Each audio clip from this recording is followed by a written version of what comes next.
My son Daniel had the audacity to text me happy birthday 3 days late, then blame me for not reminding him as if it was my duty to beg for his attention. That single message shattered decades of sacrifice and loyalty, and I cut off his access to the family trust that very afternoon. By midnight, the same man who once ignored my calls rang me 47 times, his voice cracking with desperation, while I sipped my wine in silence. What happened next will make your blood boil even more. Subscribe now and tell me in the comments where you're watching from. At 68, he finally saw himself for what he had become, a doormat with a checkbook. A man whose silence and generosity had funded a kingdom where he was nothing more than the forgotten old builder. For years he had written checks without blinking, carrying the weight of his son Daniel's life on his shoulders. Every house deed, every tuition bill, every weekend getaway and luxury purse for Claire had been signed with his pen and paid for with his money. They smiled when they needed him and vanished when he didn't open his wallet fast enough. He thought he was buying love, but what he had been buying all along was distance, a wall built out of crisp dollar bills between father and son. It played back in his mind like a cruel reel of home movies. The down payment for the house in Westchester, $200,000 in a single check that had taken him less than a minute to write, and his son barely a second to forget. The vacations to Hawaii, where Claire showed off designer sunglasses while he sat alone at the hotel bar unnoticed. The Christmas mornings when he drove 2 hours with gifts only to be told they were running late to brunch with her parents. He had dismissed it all as busyness, as life being complicated. But now he knew better. It wasn't busyness, it was contempt. The grandchildren were polite but cold, Olivia at 12 and Ben at 14, nodding and smiling as if greeting a stranger at a grocery store. They did not know his stories, did not care about the scars on his hands, from decades of work, did not laugh at his jokes the way Daniel once did. They had been raised to see him as a wallet with legs, the man who paid for private school and tennis lessons, but who didn't deserve a place at the dinner table. His late wife, Linda, had been the only one who balanced it, the only one who kept warmth alive between them. When she died 5 years ago, the last thread of genuine family loyalty snapped. He carried her memory in the apartment they had shared on Park Avenue, the quiet place filled with shadows of her laughter and the faint perfume she used to wear. That apartment had been his sanctuary, but also his prison, because every Sunday he still drove out to Westchester, still sat at their table, still endured being invisible for the price of keeping some illusion of family alive. It was only now, staring at the truth with the cold clarity of age, that he saw how pathetic it had been. He remembered baking Daniel's favorite chocolate cake just days before his arthritic hands, struggling to stir the heavy batter, sweat dripping down his back as he pushed himself to create something that once meant love. The cake sat untouched, rotting slowly on the counter like a symbol of everything he had become. When he scraped it into the disposal, the sound had been like bones cracking. That was the moment he knew Linda would never have forgiven him for letting it go this far. The realization wasn't just painful, it was liberating. He was no longer a provider to be drained until empty, no longer a pawn in his son's comfortable little life. He had been a builder once, not only of homes and businesses, but of a future, and he could dismantle with the same precision he once built. Daniel didn't realize it yet, but every brick of that comfortable castle in Westchester rested on foundations his father could pull apart in an instant. He thought of the holidays where his son had handed him receipts like presents, expecting him to cover bills disguised as family joy. He thought of Claire's cool stare across dinner tables, the way her manicured fingers tapped impatiently on her phone as he tried to make conversation. He thought of Daniel, his own boy, who once clung to his leg when storms rattled the windows, who once begged for bedtime stories about pirates and far-off lands.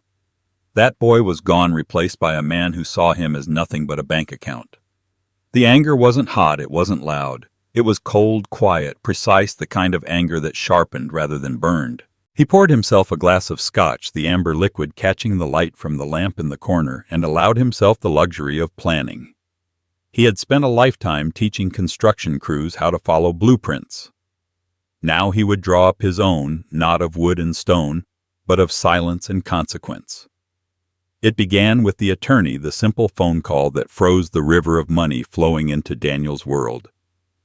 He had heard the panic in his son's voice in those voicemails, desperation rising like floodwater, but he hadn't answered. Each ring was music. Each frantic message was proof that for once they needed him in ways money could not fix.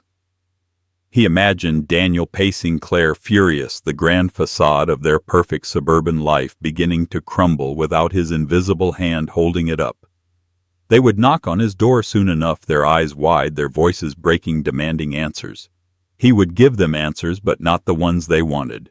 He would not shout. He would not curse. He would not let them see him rattled. He would sit in his chair, pearls of wisdom from a lifetime of being underestimated, glinting sharper than any blade, and he would cut through their illusions. Outside his window, the city lights shimmered, each glowing window, a reminder that lives go on with or without gratitude. He was done begging for affection, done pretending that sacrifice meant anything to people who measured love in dollars. What he wanted now was something far more dangerous than revenge. He wanted to teach them the one lesson they had never learned, that respect is not optional, that family without loyalty is nothing more than strangers with familiar names. He sipped the last of his drink, the glass heavy in his hand, and leaned back in his chair. The apartment was quiet except for the ticking of the clock on the wall, each second marking the countdown to the day his son would realize what had been lost. He smiled faintly, a smile no one could mistake for weakness. It was the smile of a man who had just remembered what it felt like to be powerful. And he knew the next chapter was coming, darker and sharper than anything Daniel could imagine. The storm he had unleashed was only beginning, and when it hit, it would leave nothing standing. What came after would not be a battle of words, but a reckoning written in silence and signatures. And he was ready. His late wife Linda had left them financially secure, a legacy born of careful saving, wise investments, and a lifetime of restraint. It was supposed to be a cushion for the family, a promise that her years of sacrifice meant their son would never struggle the way they had in their youth. Instead, it became the rope Daniel and Claire used to bind him, the quiet chain around his neck that pulled tighter with each favor. He had handed them their dream life with the same hands that once built homes and businesses, and in return, they had turned him into a servant of their ambitions. The house in Westchester, with its gleaming white columns and manicured lawn, had been more his than theirs, though Claire paraded through its rooms as if she had laid every brick. The money paid for Olivia's piano lessons, Ben's private baseball coach, the heated pool in their backyard where laughter echoed on summer nights. But whenever he visited, there was no space carved out for him. He stood like a guest at the threshold, his name not even whispered when guests toasted to health and fortune. He watched Claire's smile widen for her parents, for her friends, but never for him. At first he told himself it was grief distorting his perception that after Linda's death he was too raw, too fragile. He excused every slight as misunderstanding, but each year stretched the distance further. Claire's thank yous dried up, replaced by a cold expectation. Daniel's calls dwindled, becoming nothing more than thinly veiled requests for money. The warmth that once existed between father and son had been hollowed out, leaving only transactions. He remembered one evening when Daniel had come to him desperate to secure a membership at an exclusive country club. It wasn't enough to have a home in the right neighborhood or children in the right schools, he wanted status. His father had written the check, the ink still wet when Daniel hugged him perfunctorily, already looking at his phone. Not even a week later, he overheard Claire laughing to a friend. "It's easy when you marry into money, the old man can't say no." The words burned deeper than any wound. The truth was sharp now. Linda's gift had not secured a family's future, it had funded their contempt. He had tried to ignore it, hoping loyalty would return with time, but all it had done was embolden them. They took every dollar, every act of generosity as their birthright, as if he were an ancient bank account they could drain without ever worrying about it running dry. But it wasn't just the money. It was the way they looked through him at the dinner table, conversations flowing around him like he was a ghost. It was Claire handing him receipts with an airy smile, Daniel avoiding eye contact when he mentioned missing Linda. It was the grandchildren hugging him stiffly before bolting upstairs, their gratitude drilled out of them by a mother who saw no need to respect the man holding their entire world together. He sat in his apartment one night, the city spread out beneath him, the hum of traffic far below. The ledger of his memory opened line after line of debts unpaid, not of money, but of love. Every sacrifice unacknowledged, every birthday ignored, every family gathering where his presence was tolerated rather than cherished. And in that silence he decided the days of indulgence were over. He thought of Linda again, her laugh soft and genuine, her belief that family meant more than blood. It meant loyalty, gratitude, honor. She would have hated to see their son twisted by greed, his marriage a performance of luxury financed by betrayal. She would have told him to stop before it consumed what little dignity he had left. That thought stiffened his spine. For her, for himself, he would no longer allow their mockery to stand. The plan began to form like storm clouds rolling over the horizon. He would not scream. He would not plead. He would not let them see a single crack. He would let silence and consequence speak for him. Every piece of their life, every comfort, every fragile piece of their curated image rested on him, and he could strip it away without lifting his voice. He remembered the trust accounts, the automatic transfers set up years ago. With one call, he could starve the beast they had built. The house payment would bounce, the cars would sit idle, the tuition bills would arrive unanswered. Their friends at the country club would whisper when credit cards were declined. Their carefully crafted empire would reveal itself for what it was, a facade propped up by his steady hand. He poured himself another glass of scotch and let the thought linger, the sharp satisfaction curling at the corners of his mouth. He imagined Claire's outrage, Daniel's frantic excuses, the shock in their eyes when they realized the ground beneath them wasn't theirs. The same ground Linda and he had worked decades to secure was never meant to be squandered on handbags and wine tastings. This was no longer about teaching them gratitude. Gratitude was too small, too fragile a thing to hope for. This was about reclaiming power, about proving that respect denied would have consequences. They had mistaken kindness for weakness, love for obligation. They had forgotten that even the most patient man eventually stops bleeding for those who treat him as disposable. He looked around the apartment at the framed photographs of Linda smiling in the sunlight at their old lake house, at Daniel as a boy clutching a baseball glove with wide-eyed pride. The images felt like ghosts, now echoes of a family that had died with her. He set the glass down firmly. What replaced that family would not be sentiment, it would be reckoning.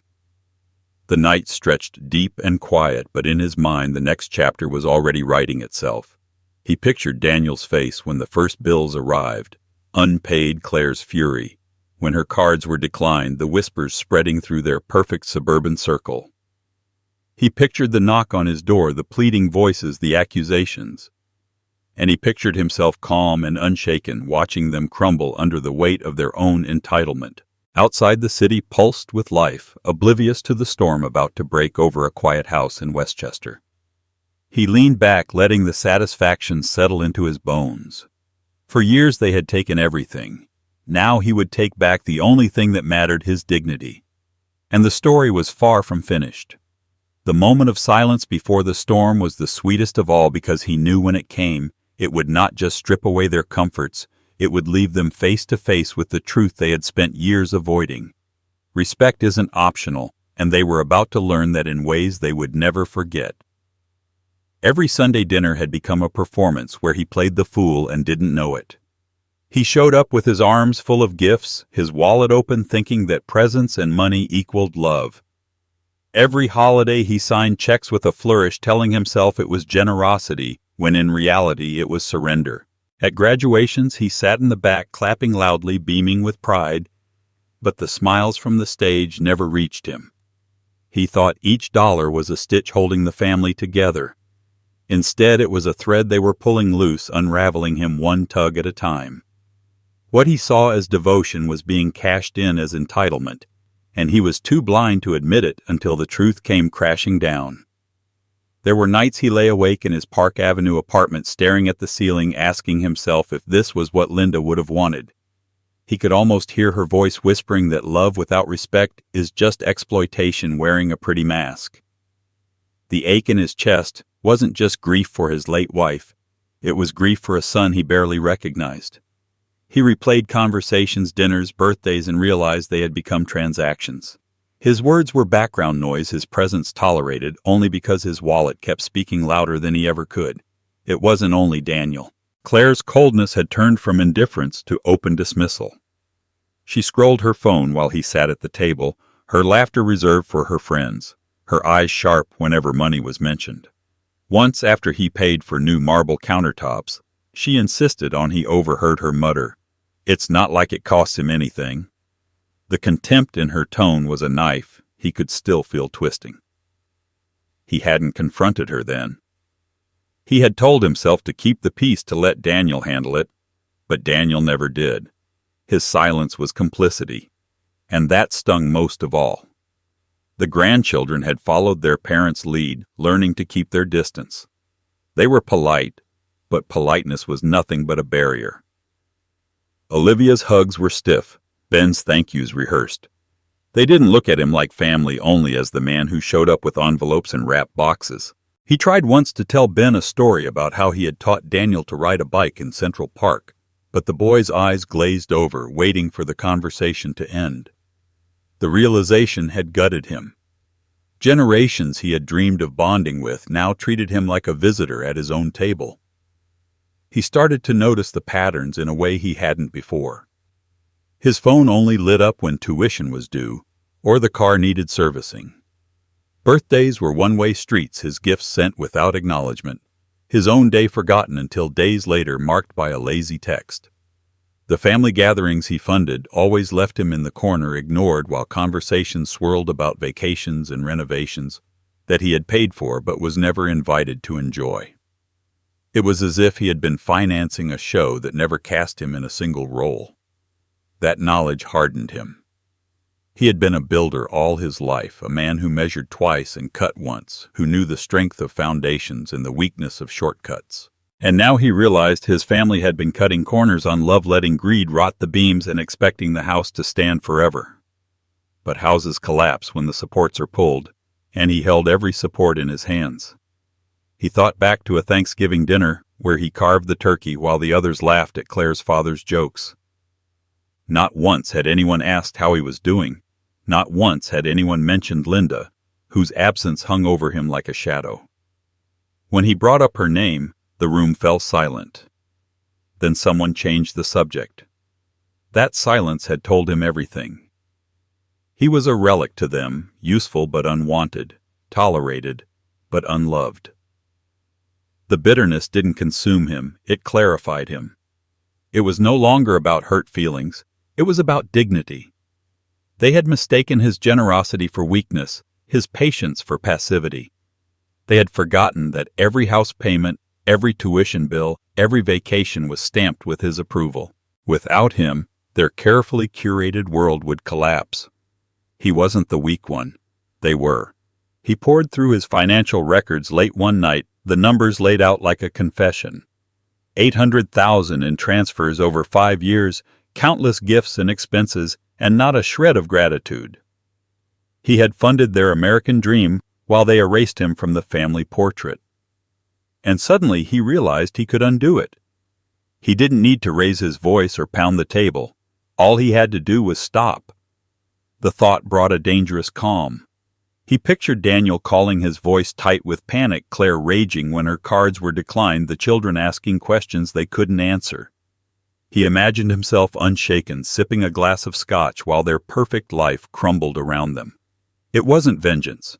It was justice. It was balance restored. Every memory of being sidelined at dinners, every ignored phone call, every insult disguised as indifference became fuel. He wasn't just preparing to cut them off financially. He was preparing to show them who he really was. The man they thought they could control was gone. In his place, stood the man Linda had always seen, the one who could build an empire or burn it down with the same steady hands. The plan was already forming in his mind, cold and precise. And as he set the empty glass down on the table, he knew the next move would change everything. The reckoning had begun, and they would never see it coming. The warning signs had been scattered across years like breadcrumbs leading to a truth he refused to see. Daniel's calls came only with dollar signs attached, his voice carrying that false warmth that vanished the second the request was met. Claire's eyes slid past him at dinners, her hands glued to her phone, her smile reserved for anyone but him. Even Olivia and Ben, young as they were, treated him with the polite stiffness of strangers obliged to acknowledge a guest. He had mistaken their coldness for distraction, their indifference for busyness. But now he knew better. It wasn't absence, it was dismissal. He remembered the birthdays most clearly because birthdays told the truth. His own had become afterthoughts marked by late texts and forced phone calls, while theirs demanded extravagant checks and gifts carefully listed by Claire in advance. The imbalance was grotesque, but he had let it slide. Every year he had told himself it would change, that maybe next year they would remember the man, not the money. Next year never came. There had been a Christmas Eve when he drove out through a snowstorm, his trunk filled with wrapped presents, only to arrive at a house glowing with laughter that seemed to dim the moment he stepped inside. They had gathered around the fireplace with Claire's parents' glasses of wine in hand, stories flowing like he wasn't even there. His gifts were unwrapped quickly, set aside with murmurs that sounded more like obligation than gratitude. He had sat there silent, watching Daniel laugh louder for another man's jokes than he had ever laughed for his own father's. Then there was the graduation. Olivia's ceremony, bright banners waving in the spring air, parents cheering from the bleachers. He had paid for the school, for the tutoring, for the polished shoes on her feet as she walked across the stage. Yet when her eyes swept the crowd, they landed on Claire and Daniel, not once on him. He clapped until his hands stung, but the acknowledgement never came. Later, when photos were taken, he stood at the edge of the frame, cropped out before the picture was even printed. The pattern was so consistent it became invisible, like wallpaper he no longer noticed. Dinners were conversations orbited vacations he'd funded but never attended. Phone calls filled with hollow courtesy before pivoting to requests. His name mentioned only when a bill needed paying. It was a slow erasure, one small cut at a time, until the man who had built everything became a shadow in the very life he had made possible. He thought of Linda, then of how she would have scolded him for letting it happen. She had always had sharper eyes, the ability to see deceit under politeness, ingratitude hiding behind smiles. She would have told him to stop long ago, to demand respect before it curdled into contempt. He had ignored that instinct, clinging to the idea that love could be bought if he just gave enough. And now here he was, a father on the outside of his own family, a man tolerated for his usefulness and discarded for his humanity. That realization didn't ignite fire in him, it cooled him to steel. He had spent decades running job sites, negotiating contracts, spotting weaknesses in structures before they collapsed. This wasn't any different. His family was a structure built on entitlement, and he had been the fool pouring the concrete. But concrete cracks under pressure, and he knew exactly where to strike. He began noticing details he had overlooked before. The way Claire's tone sharpened when she said "our money," as though his inheritance from Linda belonged to her by marriage. The way Daniel avoided talking about work, glossing over questions with vague answers that suggested he was struggling far more than he admitted. The way Olivia and Ben's private school bills arrived earlier each term, as though anticipation could disguise desperation. Even the house showed signs of their dependence. Renovations piled on renovations, each more ostentatious than the last new countertops, fresh landscaping, luxury fixtures. They had turned his generosity into a game of appearances, competing with neighbors in a race they could never win without his steady hand. He saw it now for what it was, a hollow show, a family built not on love but on borrowed time. The betrayal cut deeper because he realized it hadn't been sudden. It was deliberate erosion, a steady sanding away of respect until nothing was left. Claire had encouraged it, her disdain carefully masked as sophistication. Daniel had allowed it, his silence louder than any words. And the children, though innocent in years, were already learning to see him as irrelevant. That was the wound that ached most, the knowledge that his grandchildren would grow up believing their grandfather was little more than a line item on a budget. He sat in his chair one night, the city lights flickering outside, and let the weight of it settle. He had given them everything. But the truth was, they would have taken more if there had been more to give. They would have drained him dry without ever looking up to see the man behind the money. And for the first time in years, he asked himself the question that changed everything. What if he stopped? That thought was sharper than any rage, cleaner than any grief. It was clarity. The house, the tuition, the luxury, they were all scaffolding propped up by his silent support. Remove it and the whole facade would collapse. He didn't need to raise his voice or fight for space at the table. All he had to do was let go of the rope they had been climbing. He poured a drink, the amber liquid glowing in the lamplight, and felt something shift inside him. The warning signs were no longer warnings. They were proof, and proof demanded action. He had been used long enough. Now it was time for them to learn what it felt like to stand without him. And as he took that first slow sip, he knew the storm he was about to unleash would not just topple their comfort, it would expose every crack they had tried to hide. The reckoning was no longer coming. It had already begun. For his birthday, he had gone back into the kitchen like he always used to, pulling out the old mixing bowl and the recipe card written in Linda's handwriting, edges yellowed with time. His hands ached as he measured the sugar and stirred the heavy batter, each movement tugging at joints that had long since stiffened. He told himself the pain didn't matter, that the ritual would be worth it when Daniel walked through the door. He imagined the look on his son's face, the way the smell of chocolate might pull him back to childhood, back to simpler days when love didn't have a price tag. The cake cooled on the counter, candles, ready plates stacked, but the doorbell never rang. Night fell. The city lights glowed against the window, but his apartment remained silent, except for the hum of the refrigerator. He sat at the table with the cake in front of him, the frosting glistening in the dim light, waiting for a knock, a call, anything. Every passing hour pressed heavier on his chest until hope began to feel foolish. By midnight, he blew out the candles alone, the smoke curling upward like a funeral for something long dead. The next morning, he left the cake untouched, forcing himself to believe Daniel had simply been delayed. But the hours stretched into another day, and another, the cake's sweetness turning bitter with each passing moment. On the third morning, he couldn't stand the sight of it anymore. He scraped it into the sink, watching the soft sponge break apart under the running water, pieces of it swirling down the drain. The sound was harsh, final, like bones cracking in a quiet room. The cake was gone, and so was any illusion that his son had cared enough to remember. He stood there, his hand braced against the counter, the weight of the empty kitchen pressing down on him. Memories flooded in, uninvited and cruel. He thought of the years when Daniel was small, when birthdays had been sacred, when laughter and balloons filled the house and chocolate cake was devoured within minutes. He remembered Linda, her smile lighting up the room, her voice urging him to cut a bigger slice for their boy because he was growing fast. Now the silence mocked him, the same silence that had grown louder with each year since she passed. It wasn't just the absence. It was the message. His son had chosen not to come, chosen not to call, chosen not to remember. Forgetting a birthday wasn't a mistake. It was a declaration.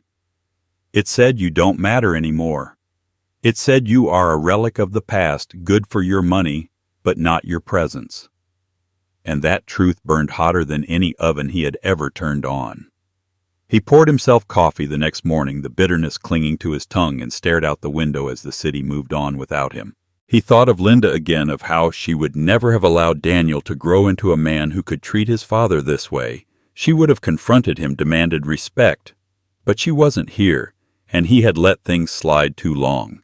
The chocolate cake had been his last olive branch, the last fragile attempt to hold on to something that had already slipped away, and Daniel had trampled it without even noticing. The phone buzzed days later, a message flashing across the screen. Daniel's name. For a moment his heart betrayed him, leaping with foolish hope. He opened it quickly, only to find words that cut deeper than silence. A belated birthday wish, half-hearted, and then the insult, "You should have reminded me." As if it were his job to beg his son to remember the day he had given him life. He read the message again and again, each repetition striking like a hammer. The man who had paid his bills, kept his house standing, carried him through every failure, was reduced to an inconvenience who should have sent a reminder. It was grotesque, humiliating, and final. In that moment, something inside him shifted. The ache, the grief, the humiliation hardened into something else. Not rage, but resolve. He put the phone down, no reply. Instead, he opened the drawer of his desk, pulled out the thick folder of financial records, and set it on the table. For years he had allowed himself to be drained under the pretense of love. Now he saw the truth. Every check written was a leash, every transfer a chain, every gift another nail, sealing him into a coffin of irrelevance. And he was done. The cake was gone. The birthday forgotten, the message delivered.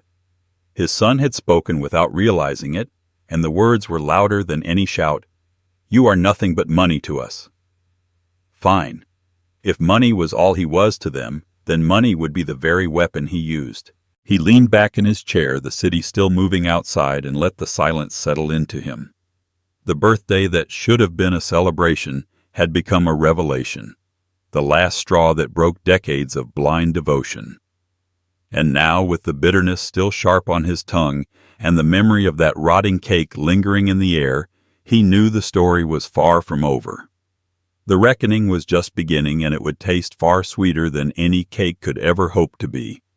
When the text came, it wasn't late enough to be excused as forgetfulness, nor warm enough to pass as genuine. It arrived like an afterthought tossed carelessly into the silence that had already consumed the day. "Happy birthday. You should have reminded me." The words burned across the screen, colder than any absence. Not even the courtesy of guilt, not even the pretense of affection. Just a reprimand disguised as a greeting, as if remembering his father's birth was a chore that had slipped his mind. In that moment, the bond that once held them together frayed completely, leaving behind only the sting of realization. His son no longer saw him as family, only as a shadow lingering at the edge of his convenience. The weight of those words sat heavy in his chest. He replayed them again and again, searching for meaning, searching for something redeemable, but there was nothing. It wasn't a message. It was a verdict. It told him he had been demoted from father to obligation, from blood to nuisance. He remembered strangers who had offered him more warmth than this doorman who remembered his name, baristas who asked about his day.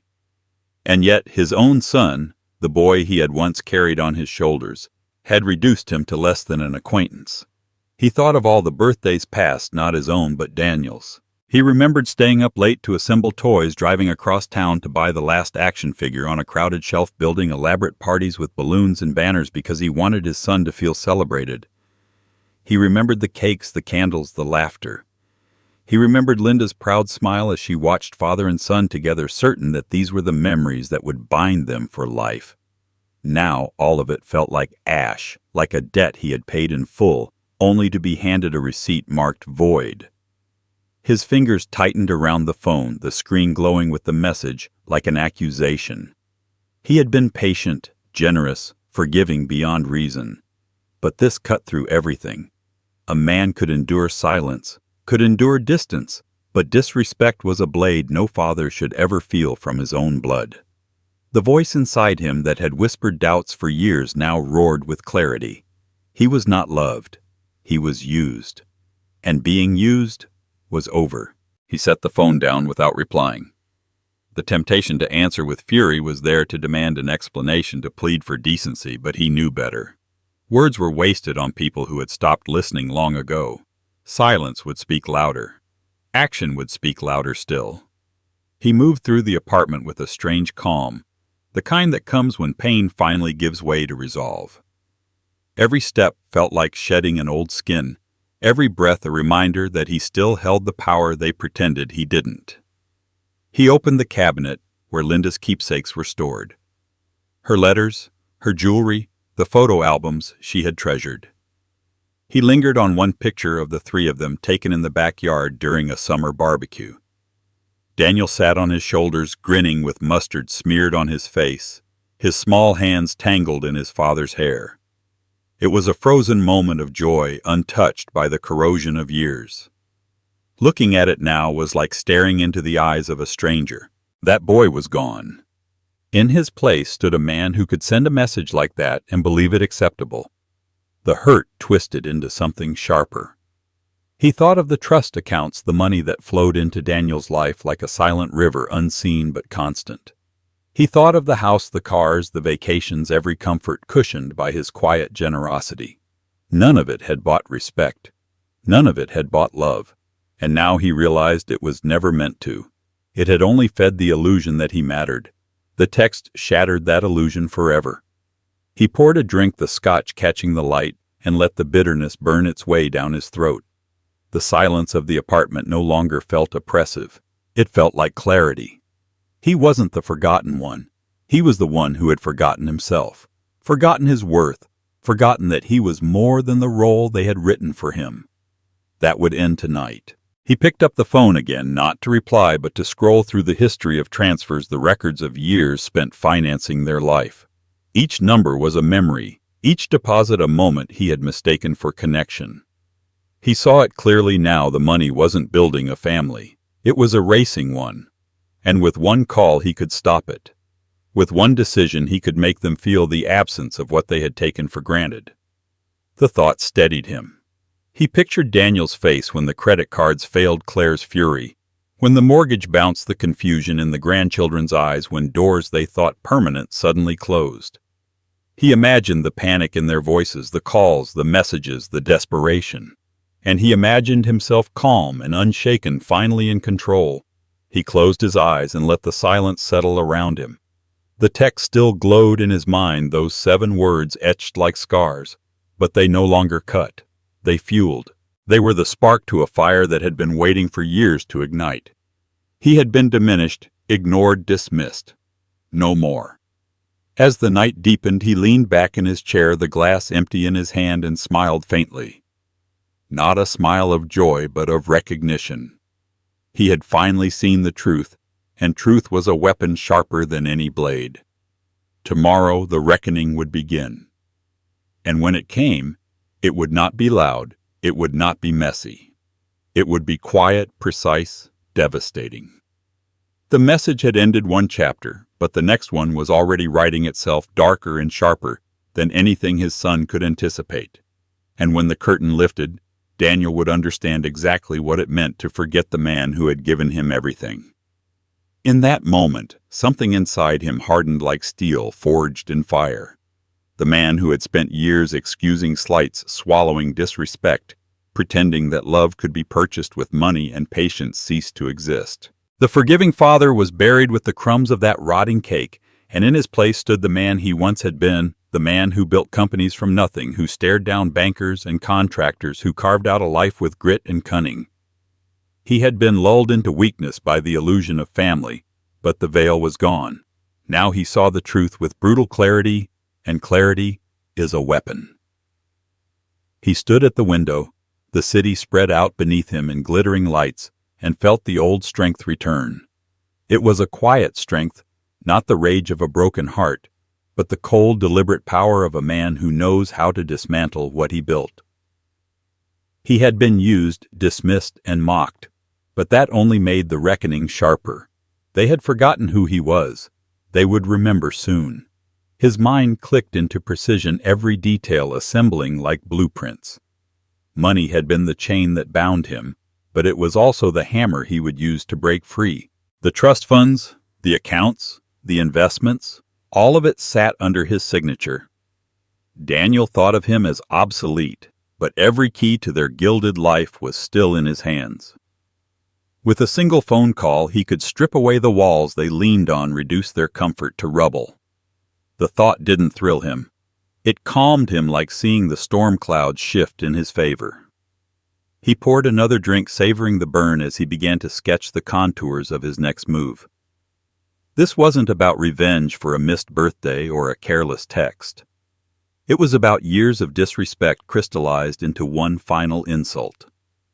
They had mistaken his silence for submission, his kindness for weakness. That mistake was about to cost them everything. He thought back to the man he had once been when Linda was alive. Together they had built an empire of discipline and sacrifice. She had tempered him, softened his edges, reminded him that love meant giving without keeping score. But love without respect had turned into a cancer, and now that she was gone, the disease had spread unchecked. For years he had let it consume him, no longer. This fight wasn't just for him, it was for the memory of the woman who would have demanded better. He moved to his study, pulling open drawers that had been untouched for too long. Folders stacked with records, deeds, and contracts lay waiting, each one a reminder of how much he still controlled. He ran his hand across the papers, not with nostalgia, but with certainty. Every line, every signature was leverage, and leverage was power. They thought he was irrelevant, but the empire they flaunted was built on the foundations of his discipline. He could reduce it all to dust, and they would never see it coming until it was too late. The night stretched long, but he did not feel tired. He felt alive, his pulse steady, his thoughts sharp. He remembered Daniel's smug tone on the phone when asking for money.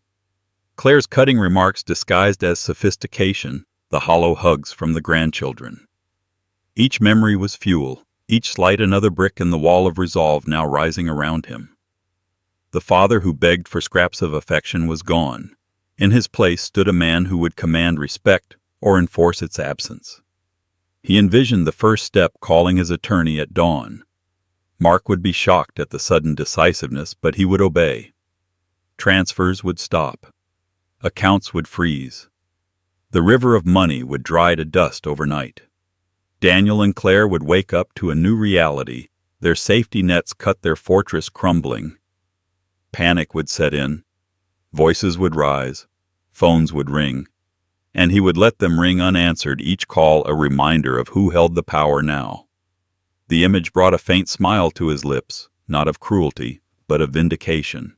They had forgotten the man behind the wallet, the father who had bled to build everything they now squandered. They had taken his silence as defeat. Tomorrow they would learn the difference between silence and strategy. He closed the folders, the decision sealed in his heart. The storm was gathering, and this time it would not pass. It would tear through every illusion they had built, exposing the hollow core of greed and entitlement. He wasn't afraid of the wreckage. Wreckage was where new structures began, and he was a builder by nature. What came after would be his design, not theirs. As the clock ticked past midnight, he leaned back, the city still alive outside, and breathed deeply.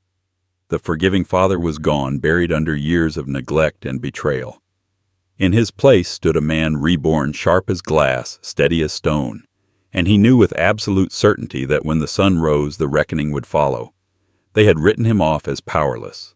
Soon they would discover that the most dangerous man is the one who has nothing left to lose. Instead of replying, he picked up the phone and dialed a number that had been sitting in his contacts for years, like a dormant weapon. Mark Stevenson, his attorney, answered with the smooth voice of a man who had seen fortunes rise and fall. The instruction was simple, delivered without hesitation. Stop all transfers from the trust effective immediately. No more monthly allowances, no more automatic deposits, no more lifeline for Daniel and Claire's carefully curated world. Mark hesitated, surprised by the sudden shift, but the steel in his client's tone left no room for questions. The order was executed before the call even ended.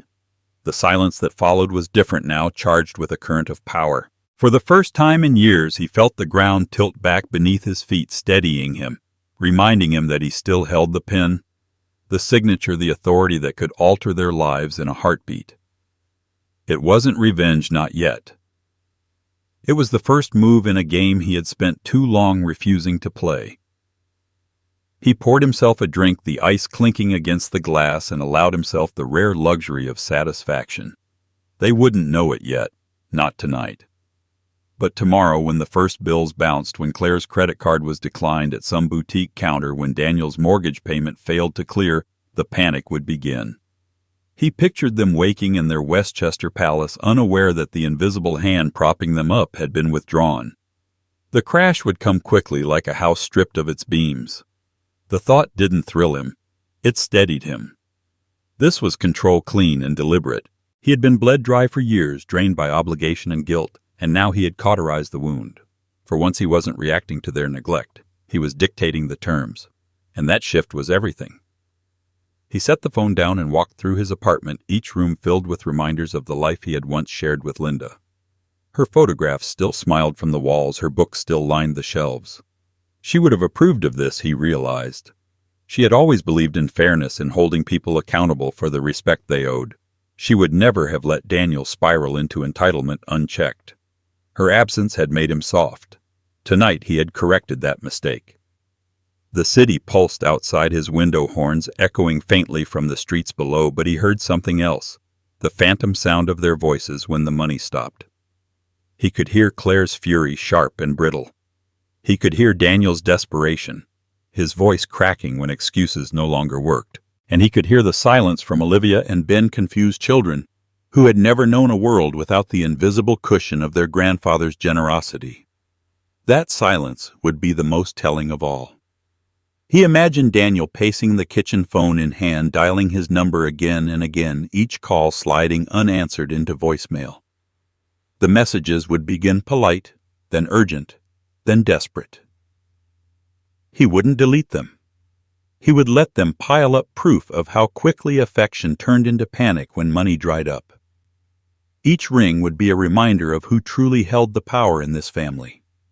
The irony wasn't lost on him. For years they had treated him like background noise, a figure fading into irrelevance. But the truth was simple. Their entire existence ran through him. Every brick of their house, every luxury they flaunted, every future plan for their children had been built on the foundation of his wealth. Without him, it wasn't just fragile. It was nothing. The thought sharpened his resolve. He wasn't done. Freezing the trust was only the beginning. There were other assets, other strings he could pull, each one capable of unraveling their illusions further. He would let them feel the ground shifting first. Then he would confront them with the full weight of reality. Not in anger, not in shouting, but in cold, precise truth. They would look into his eyes and finally see the man they had underestimated for too long. He took another sip, the burn of the scotch grounding him. The apartment around him felt less empty, less haunted. It wasn't a tomb anymore. It was command central, the heart of the storm he had chosen to unleash. And he felt no guilt. Guilt was for men still begging to be loved. He was finished begging. The clock ticked toward midnight, each second marking the countdown to collapse. He stood straighter, his shoulders squaring as if years had fallen away. He was no longer the forgotten father waiting for scraps of affection. He was the architect of their reality, and tomorrow they would learn that an architect can just as easily demolish as he can build. He glanced once more at Linda's photograph on the mantel, her eyes bright with a kindness that had once kept him from hardening too soon. He raised his glass to her, a silent toast. This wasn't cruelty. This was justice, the kind she would have understood. He set the glass down steady and sure and let the silence wrap around him like armor. The forgiving father was gone. The man who knew how to fight back had returned, and his first strike had already landed. The echoes of it would reach Westchester by morning, and when they did, Daniel and Claire would finally understand that the world they thought untouchable was built on foundations they had taken for granted, and those foundations had just been pulled away.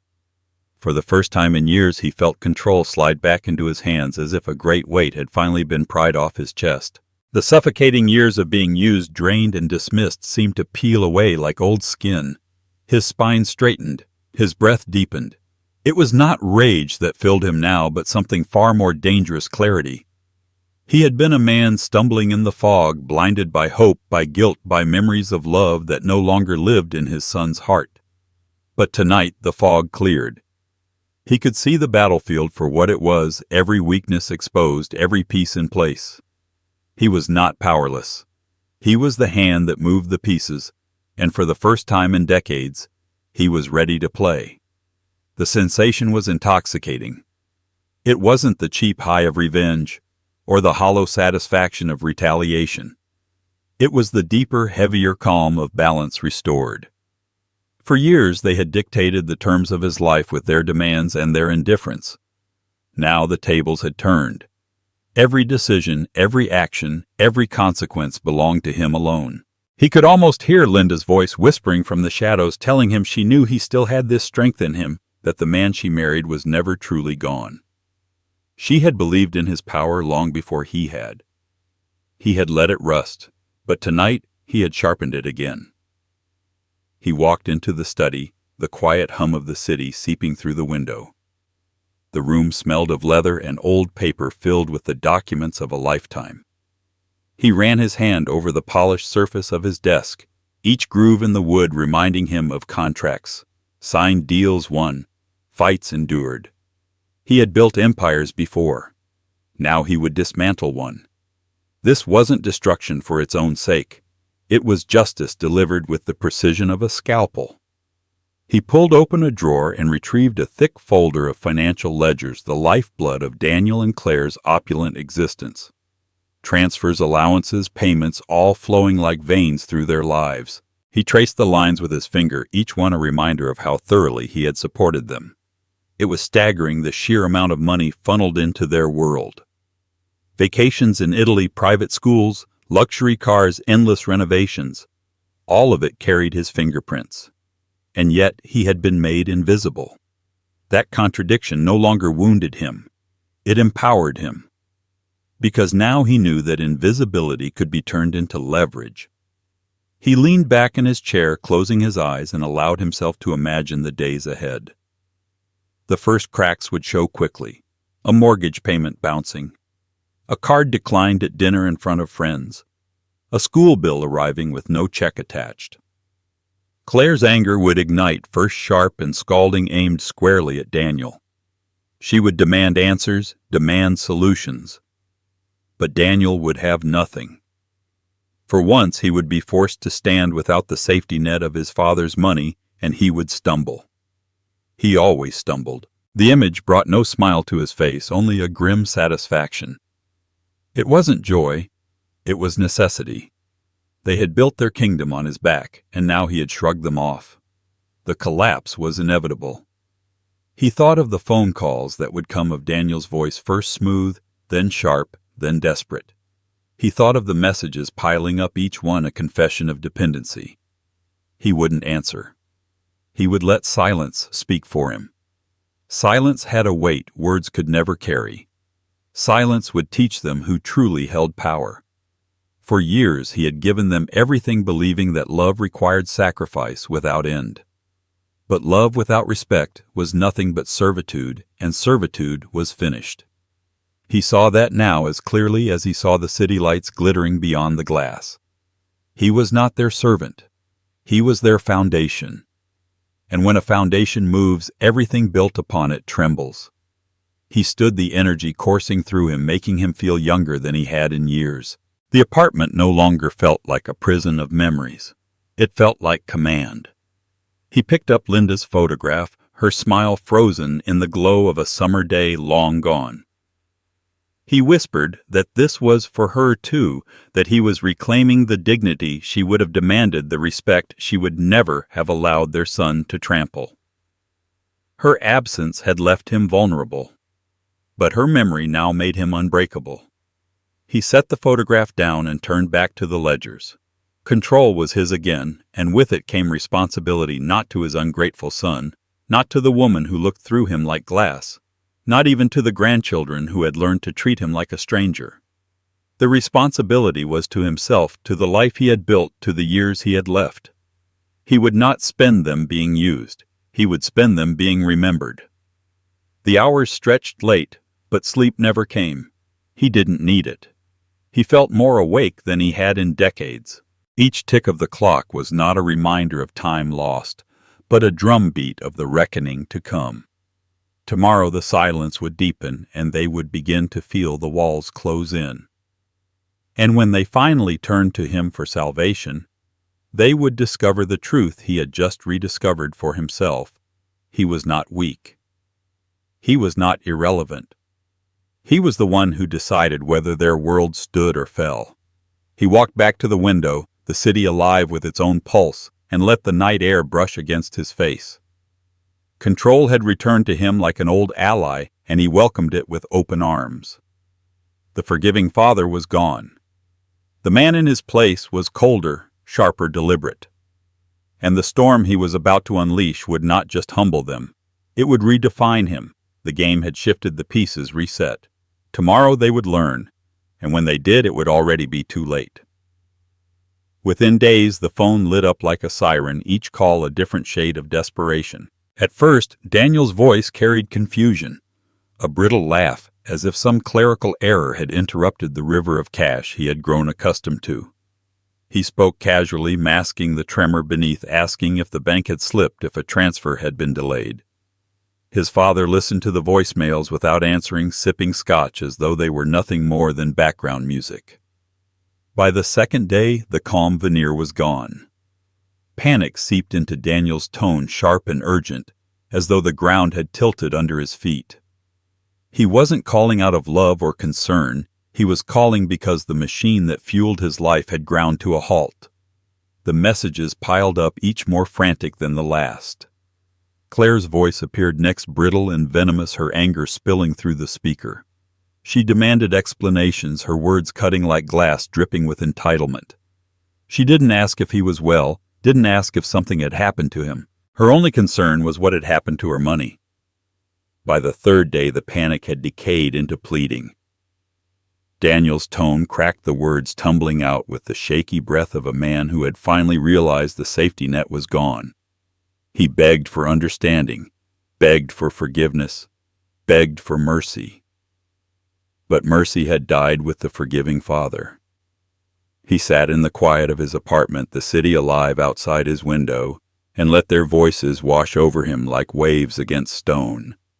Each call was proof not of love, but of dependence, not of loyalty, but of fear. They weren't reaching for him, they were reaching for the wallet they had always mistaken for him. It was a truth he had always suspected, but hearing it laid bare like this carved it into his bones. And instead of breaking him, it solidified him. Their fear was power, and for once that power belonged entirely to him. The house in Westchester had already begun to show cracks. A friend from the country club called him one evening, chuckling with disbelief. Claire's card had been declined in front of a table of her friends, the embarrassment painted across her face for all to see. Gossip spread quickly in those circles, and he knew it wouldn't take long before the whispers became roars. The perfect image they had so carefully curated was collapsing, and they didn't even have the dignity to face it with grace.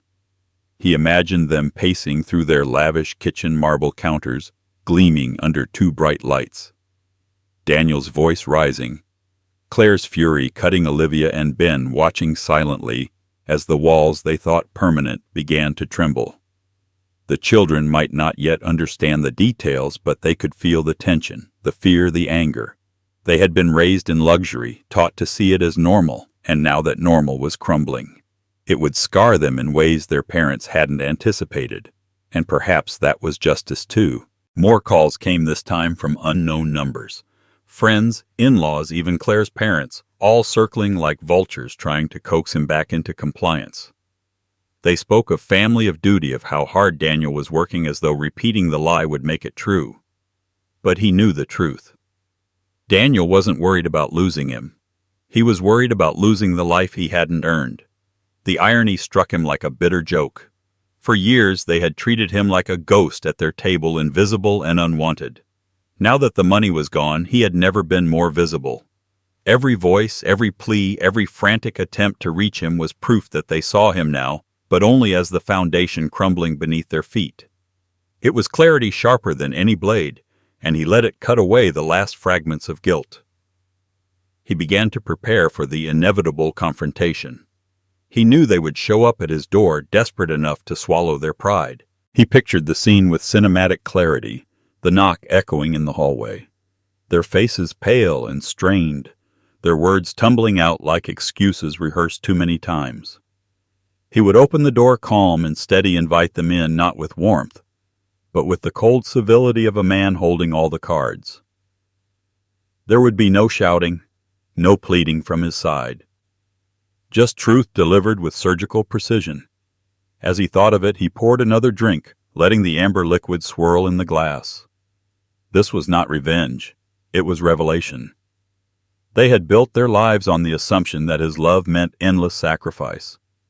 Now they would learn that love without respect rots into contempt, and contempt earns nothing but silence. The city hummed outside, indifferent to the storm gathering in Westchester. He stood at the window, the skyline glowing, and felt something like peace. For the first time in years, he wasn't chasing affection or clinging to illusions. He wasn't begging to be seen. He was seen now, though, not in the way they intended. They saw him in every declined card, every unpaid bill, every door that closed. And that was enough. The phone buzzed again on the table, another call from Daniel. He let it ring, the sound filling the room like a chorus. Each unanswered call was a line drawn deeper into the sand, each silence another nail sealing their fate. He raised the glass to his lips, his eyes narrowing as the night stretched before him. The pleading would only grow louder. And when they finally stood before him, stripped of their arrogance, he would be ready. The reckoning was still unfolding, and the cruel beauty of it was this: they had built it with their own hands. Claire's credit cards had bounced. The mortgage had failed. The car payments were frozen, and by 7:30 in the morning, the pounding on his apartment door rattled the frame like a drumbeat of panic. He stood in the quiet, letting the sound echo through the hall, savoring the reversal. For years they had made him feel like the intruder, the unwelcome presence in their polished Westchester home. Now they were the ones left in the cold, begging entry. He took his time crossing the floor, each step deliberate, each breath steady, because this moment was not about urgency, it was about control. When he opened the door, Daniel and Claire spilled into the hallway, their faces pale, eyes wide with desperation. Daniel's voice broke, first too loud, too fast, filling the air with a rush of excuses. Claire's tone followed, sharp and furious, demanding explanations, demanding answers, demanding the return of what she called their money. He listened silent, calm, his hand resting on the doorframe, as though the entire scene were nothing more than theater. They looked frantic, unpolished, stripped of the arrogance that had once dripped from every word. He invited them inside with the same civility he might extend to distant acquaintances. The apartment was warm sunlight breaking through the tall windows, the smell of coffee drifting faintly from the kitchen. He gestured toward the chairs at the table, and they sat reluctantly, still buzzing with panic. He moved with deliberate ease, pouring coffee into 3 cups, sliding them across the table as though it were a business meeting.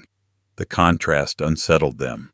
They were unraveling, and he was perfectly composed. Daniel started again, his voice shaking, pleading this time. He talked about overdue bills, about embarrassment at the club, about the children asking questions he couldn't answer. Every word was laced with fear, but none with love. Claire's fury sharpened, accusing him of betrayal, of cruelty, of forgetting his duty.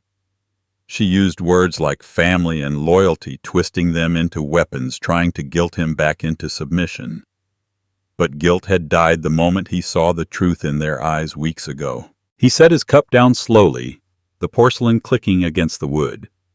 Then he spoke, his voice low, even the sound of judgment rather than anger. He reminded them of the numbers of the years of payments, of the hundreds of thousands poured into their lives.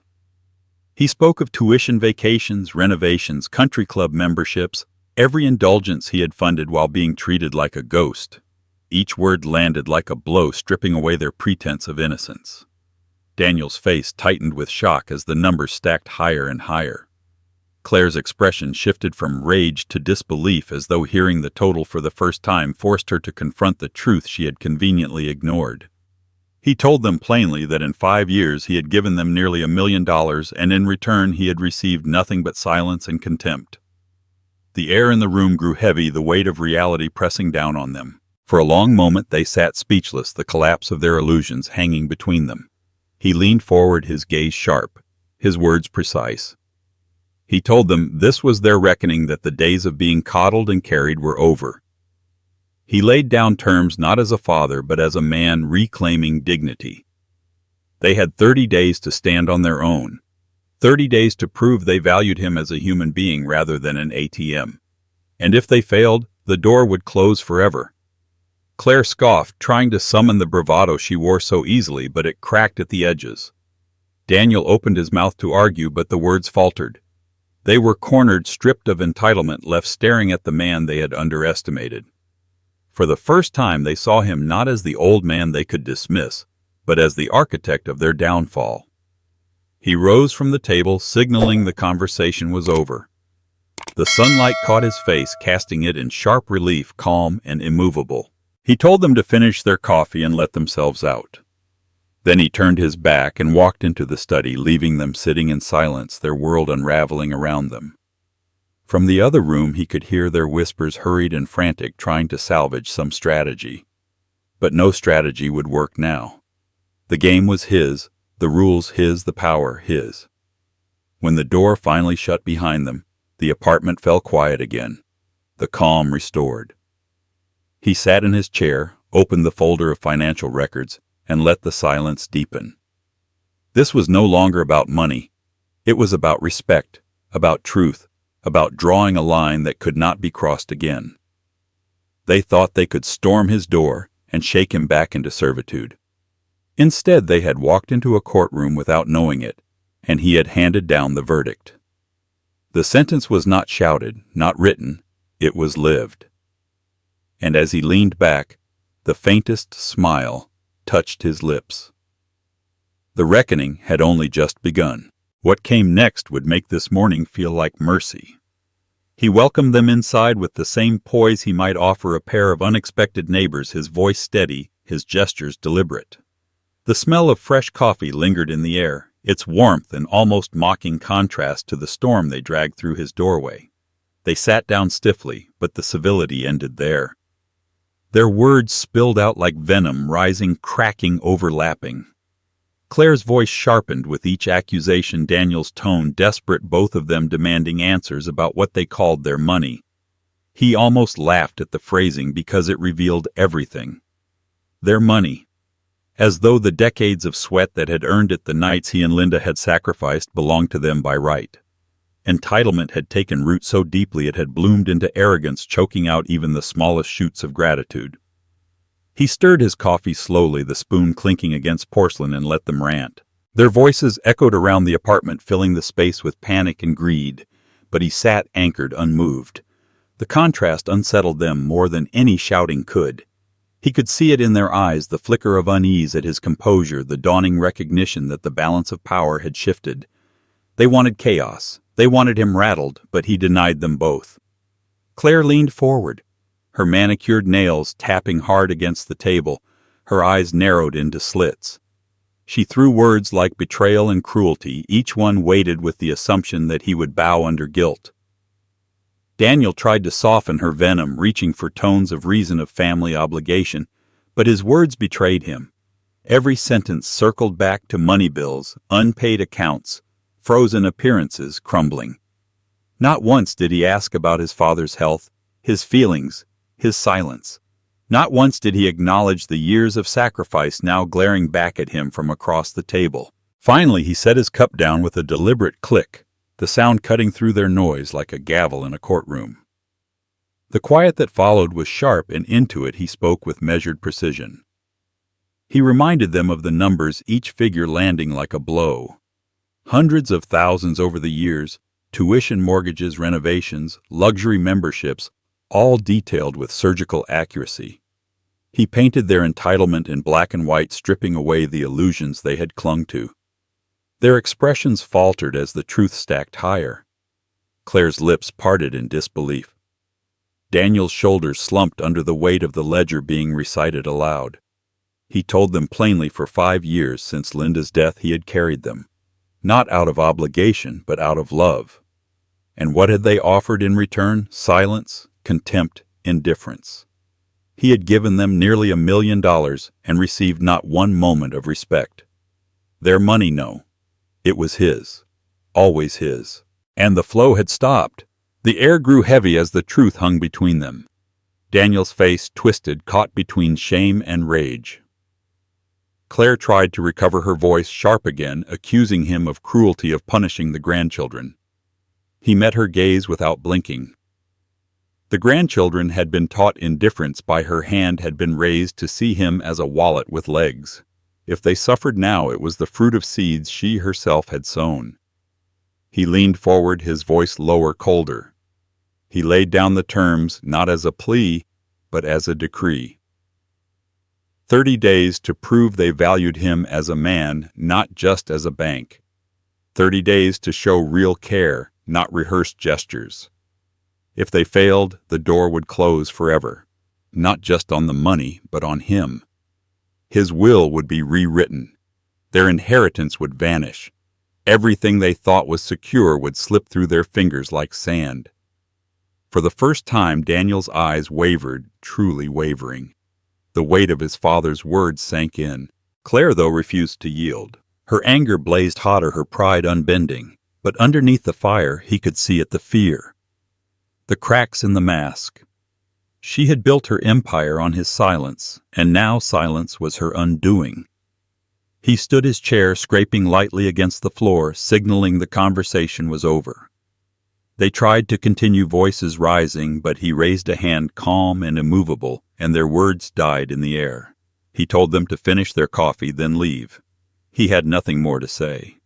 Then he turned his back, walking into the study, his silhouette framed by the morning light. In the other room, their whispers carried, frantic and scattered, searching for some strategy, some way to claw back control. But control was gone, wrested from their grasp, with the ease of a man finally remembering who he was.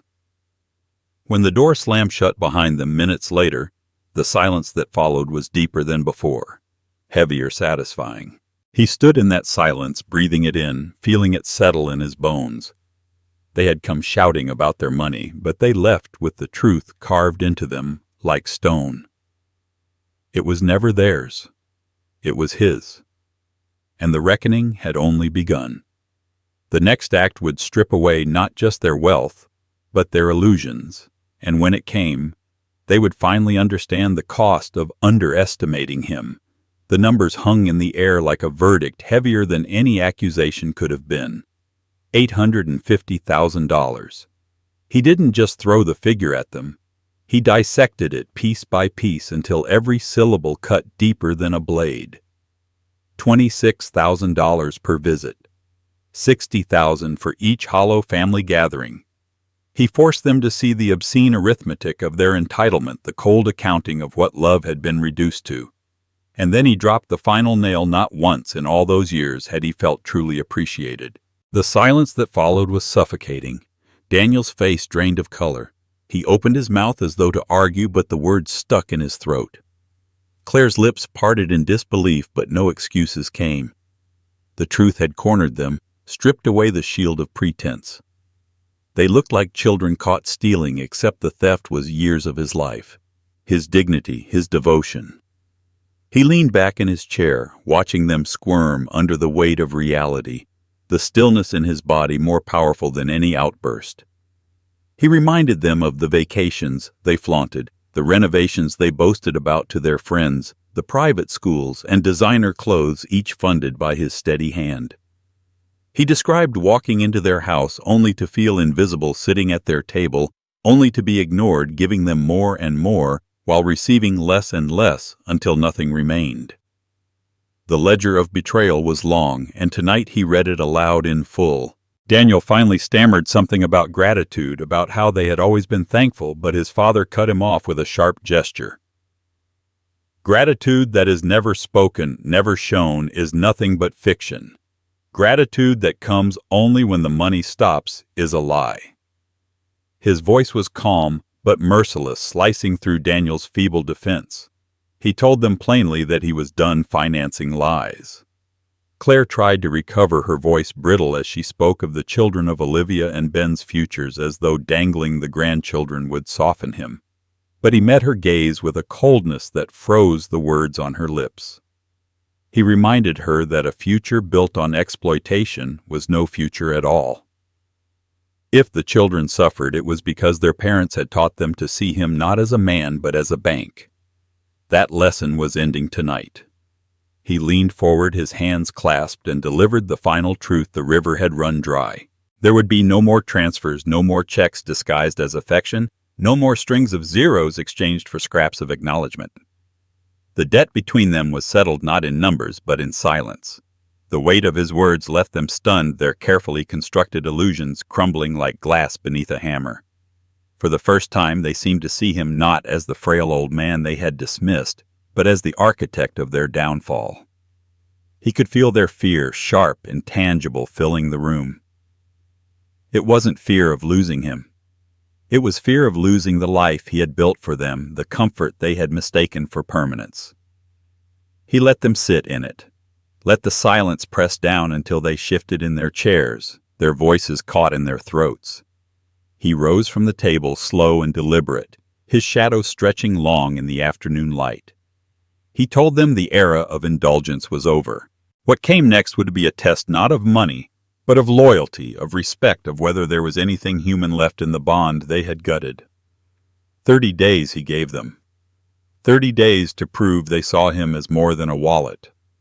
And if they failed, the will would change, the trust would vanish, and the fortune they believed was theirs by right would be gone forever.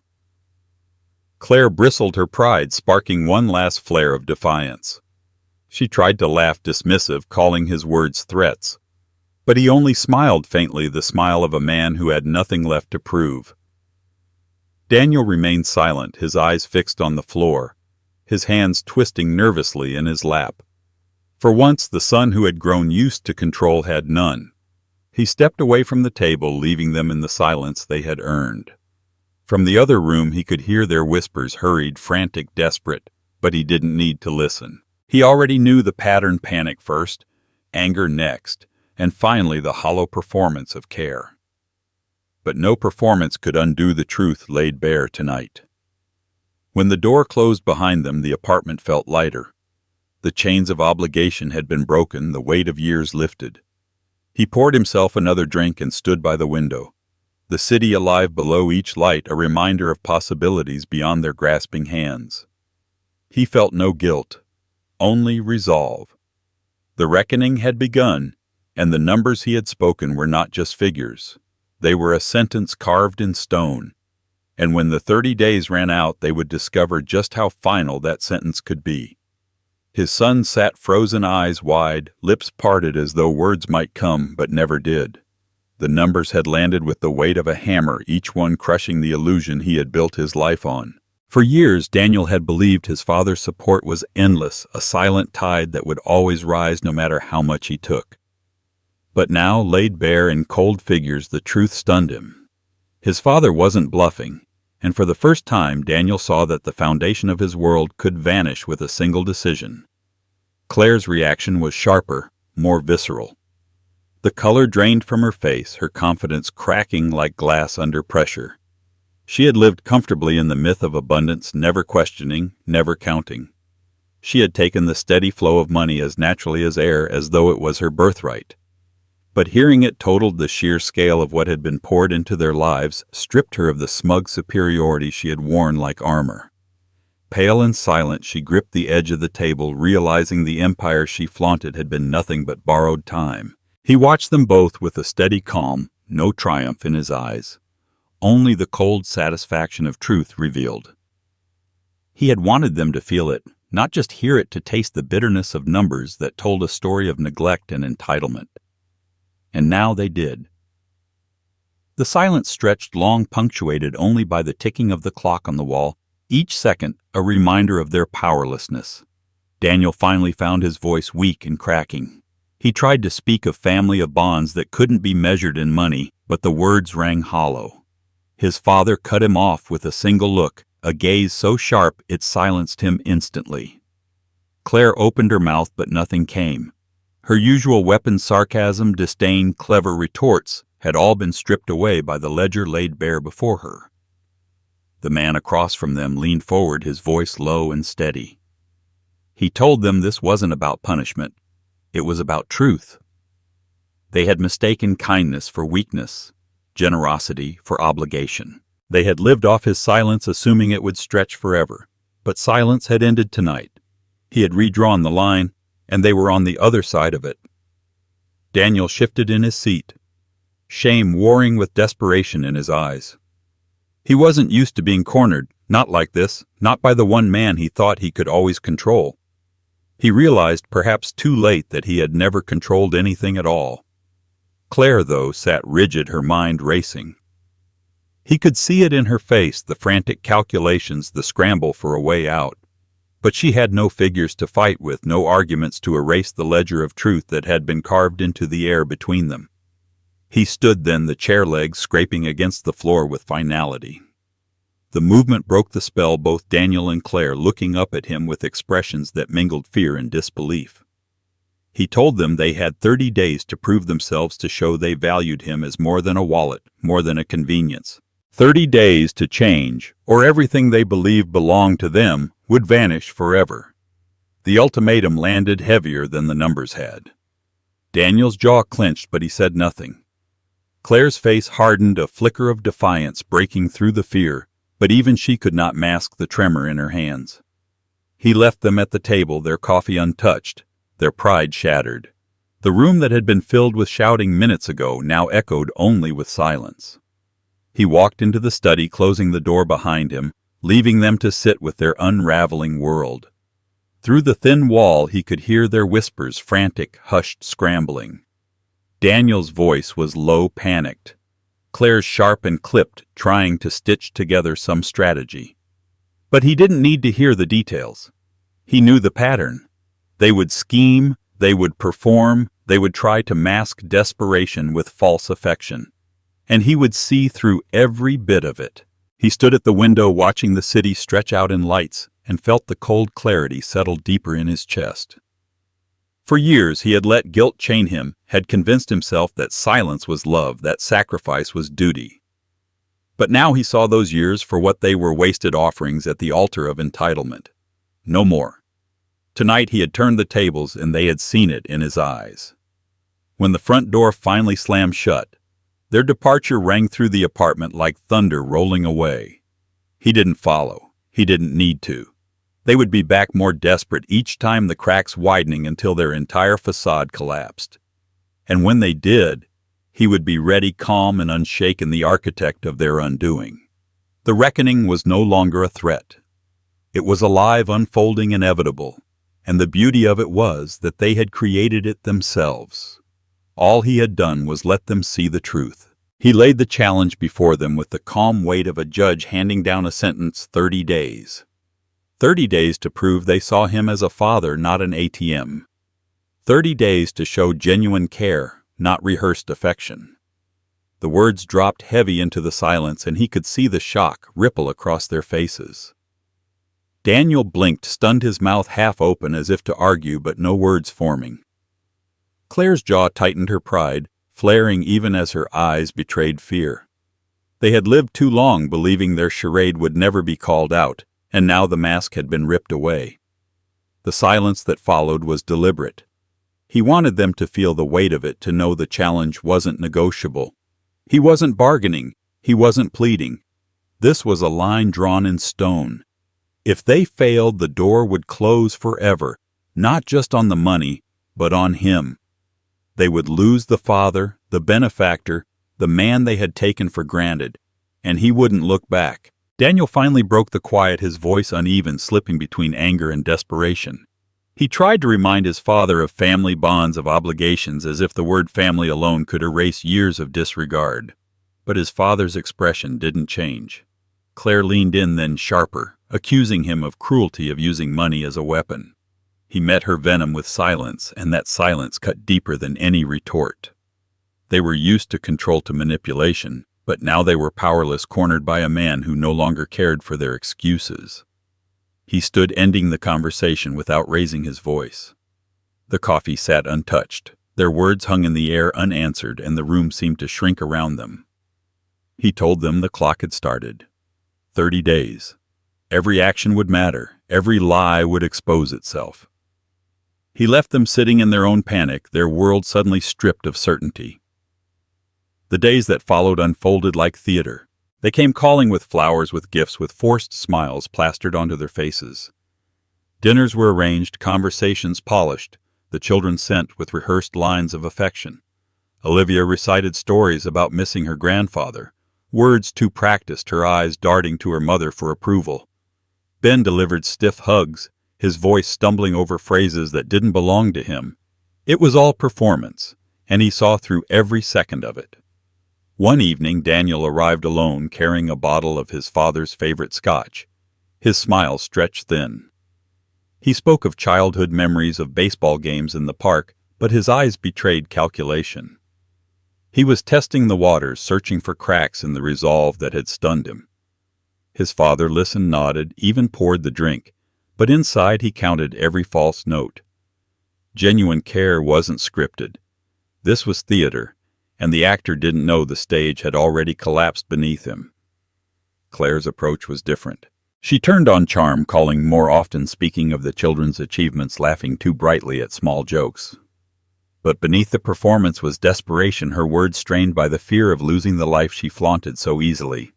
She asked about his health, his day, but the questions felt hollow tools rather than concerns.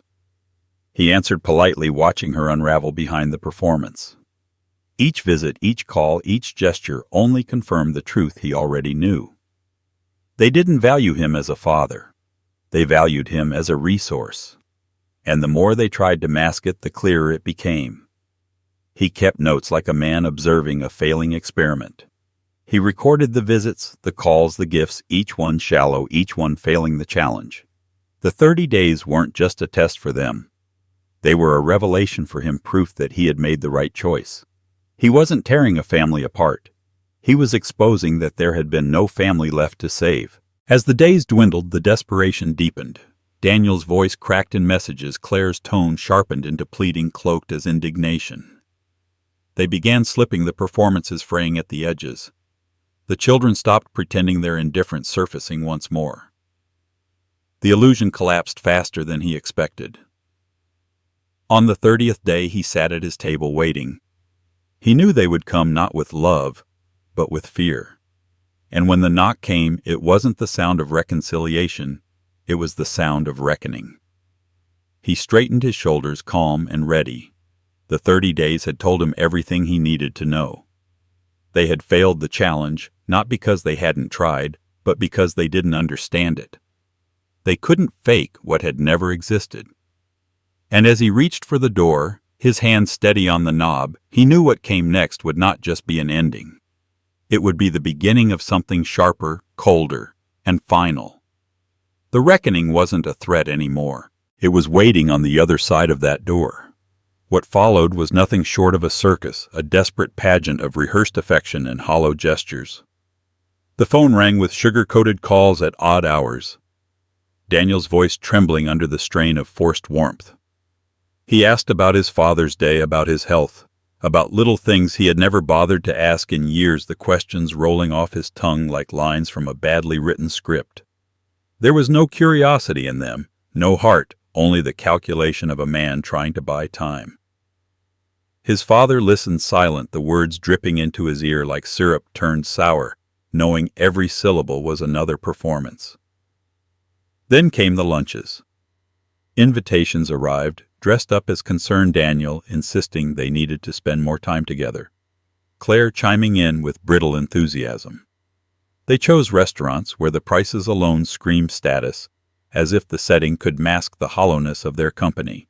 They sat across from him, smiling too brightly, asking questions with eyes that darted nervously, as if waiting for him to reveal whether the punishment was over. The food was exquisite, but the flavor turned to ash in his mouth. He could taste the insincerity in every forced laugh, in every awkward toast raised in his name. The children were pulled into the act next. Letters appeared in his mailbox, written in careful cursive, filled with declarations of love and gratitude that read more like assignments than sentiments. Olivia's handwriting, too neat, carried words she would never speak on her own, thanking him for all he did for the family in phrases that belonged to an adult's tongue. Ben's note spoke of missing their time together, though the boy had never once asked to visit outside the orchestrated dinners. He held the letters in his hands, the paper trembling not from emotion but from disgust. The ink wasn't theirs. The words weren't theirs. They were Claire's, dripping with manipulation, a cruel parody of childhood affection. The flowers came next, delivered in waves, bouquets of roses, lilies, orchids, each more expensive than the last. The notes attached were short, vague apologies penned in Claire's familiar hand. He set them on the counter, the blooms bright against the dim light of his apartment, but their beauty rang hollow. Flowers wilt quickly, and so did their performance. Within days the petals drooped, falling one by one into the trash, as empty as the apologies that accompanied them. It was theater, every piece of it, and he was the only audience. They had mistaken him for the man he used to be, the one who could be swayed by gestures, softened by the illusion of care. But that man was gone.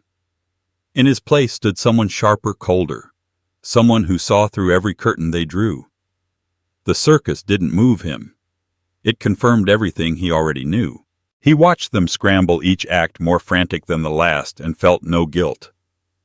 Instead, he felt clarity deepen, a calm certainty that they were incapable of change.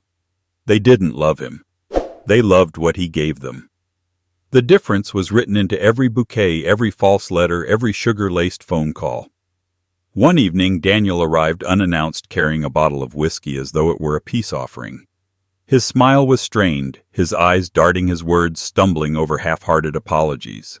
He spoke of mistakes, of misunderstandings, of wanting to rebuild. But behind the performance, his father saw the truth. Daniel wasn't there to rebuild.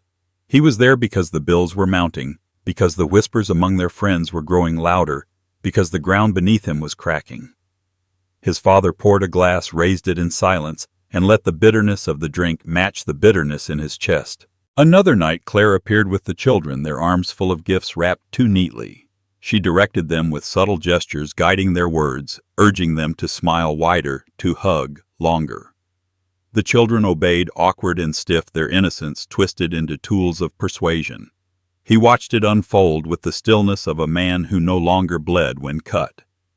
When they left, he placed the unopened gifts in the corner where they gathered dust until he gave them away. The circus didn't end. It escalated. They threw dinners in his honor, invited friends to watch the charade, paraded their supposed reconciliation as though it were a spectacle to be admired. But behind the laughter he saw the cracks widening. Their smiles didn't reach their eyes. Their voices carried the tremor of desperation. And in those moments he realized the beauty of the truth: they weren't saving him. They were trying to save themselves. He let it continue, not out of hope, but out of patience. Every act was another piece of evidence, another nail in the coffin of their pretense. He didn't need to expose them. They were exposing themselves, one desperate gesture at a time. And when the 30 days ended, when the circus had exhausted itself, he would stand before them with the quiet strength they had mistaken for weakness and deliver the only verdict that mattered. The circus was never about winning him back. It was about staving off the inevitable. And as he watched the performance unravel, he knew the inevitable was coming faster than they could imagine. Behind the gifts and the sweet talk, behind the flowers that wilted on his counter, and the hollow letters signed by hands too small to have written them, he uncovered their real plan. It wasn't reconciliation.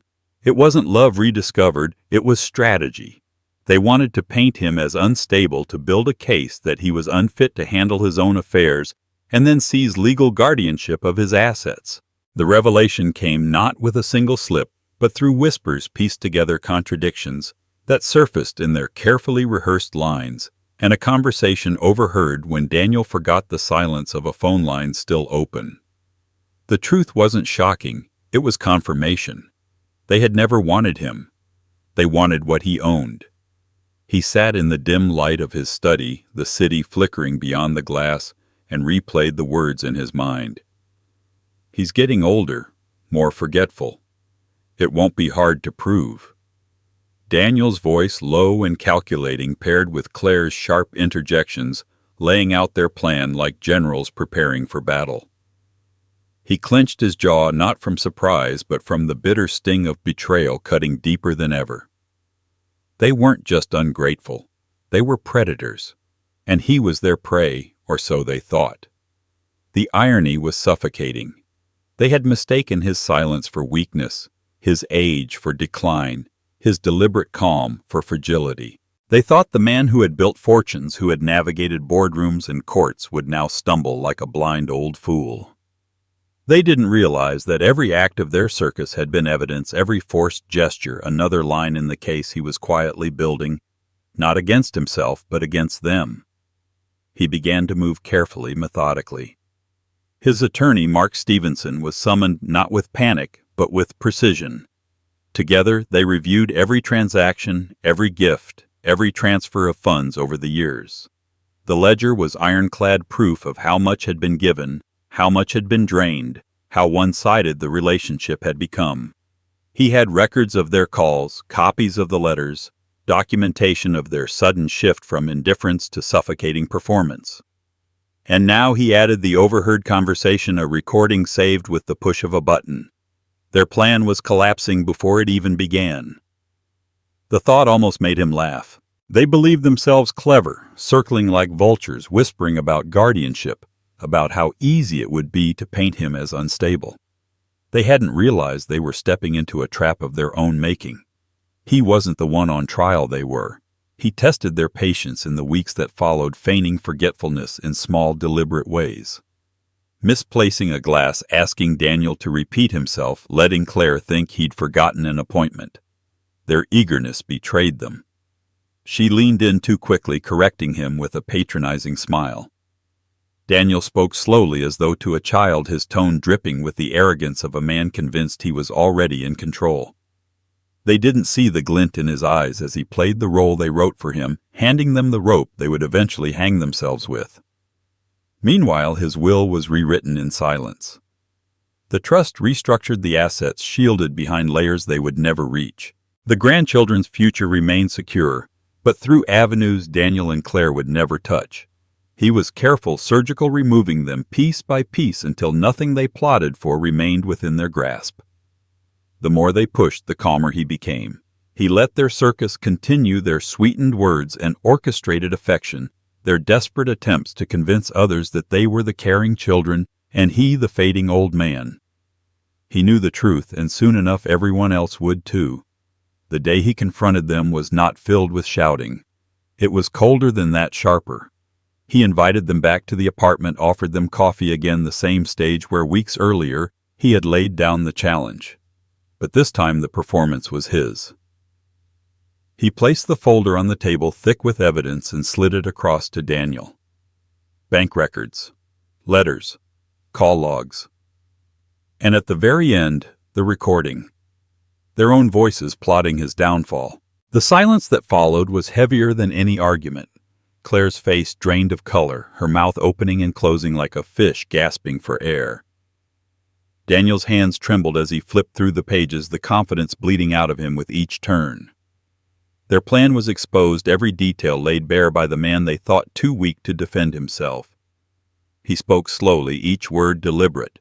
He told them he knew everything, that their 30 days had not been a chance to win him back, but a stage for them to reveal their true selves, that they had failed not because they hadn't tried, but because the truth could not be faked. And now the reckoning would be final. Daniel tried to stammer an explanation. Claire attempted to protest, but he raised his hand, silencing them. He told them guardianship would never come, that they would never touch another dime, that the law was already on his side. Their inheritance was gone, their access severed, their performance exposed.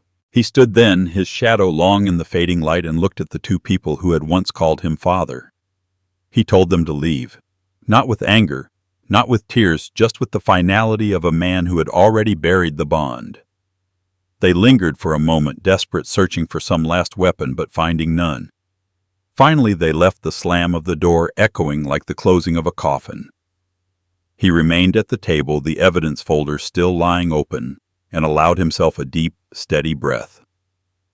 They had tried to paint him as unstable, but in the end, it was their greed, their arrogance, their hunger for control that had unmasked them. The reckoning was complete, but what came next would prove even more devastating. Because now, without his silence to shield them, the world would see them for what they truly were. That betrayal lit a cold fury in him, one so sharp it carved away the last remnants of doubt. They thought they could outsmart him, corner him, strip him of his dignity, and take what wasn't theirs. But he had been playing this game long before they were born. He had survived markets that crushed empires, sat across from men twice as ruthless as Daniel and Claire, and walked away with everything still in his hands. Compared to the storms he had weathered, their scheming was nothing but a child's charade. He sat in the stillness of his study, the city humming outside, and let the fury sharpen into strategy. Rage was useless if it wasn't directed. He had no interest in shouting, no need for violent confrontation. His weapon was precision, and he wielded it with the patience of a man who understood time itself could be turned into a blade. They wanted guardianship of his assets. Fine. He would show them what it meant to face an adversary who built those assets from nothing, who knew every shadow in which money could hide, every legal thread that bound power in his favor. He reached for the phone and called Mark Stevenson. The attorney's voice was calm, expectant. He didn't need to explain the betrayal. Mark already knew the shape of it. Together they moved with surgical efficiency. Layers of protection were added to the trust hidden behind corporations that Daniel and Claire couldn't touch. A new will was drafted, cutting them out entirely, diverting the fortune to charities, scholarships, and to Olivia and Ben, secured in ways their parents would never control. But his plan stretched beyond paper. He began to pull strings Daniel and Claire didn't know existed. Old colleagues, business partners, even a few quiet friends in the judiciary, men and women who remembered him not as a frail father but as a titan who once held their futures in his hands. Word spread, carefully whispers that Daniel and Claire were circling like vultures plotting against their own blood. It wasn't defamation. It was truth delivered to the right ears.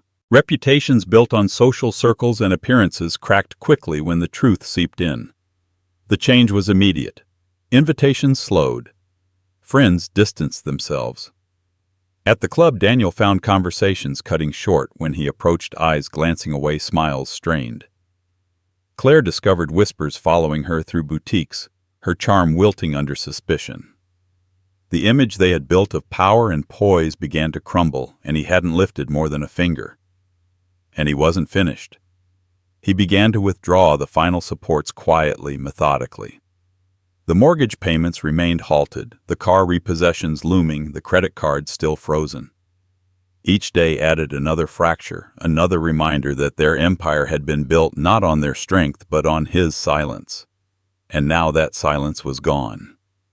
He watched with grim satisfaction as the desperation bled through their performances. The sugar-coated calls turned frantic again.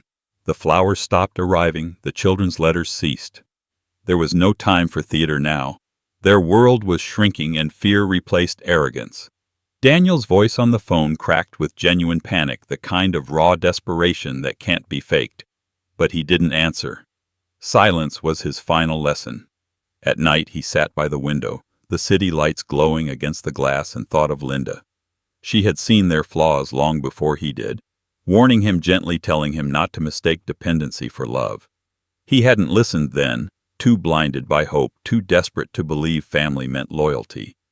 Now he understood her warnings were not cynicism, but clarity. She would have wanted him to fight back not with anger, but with precision.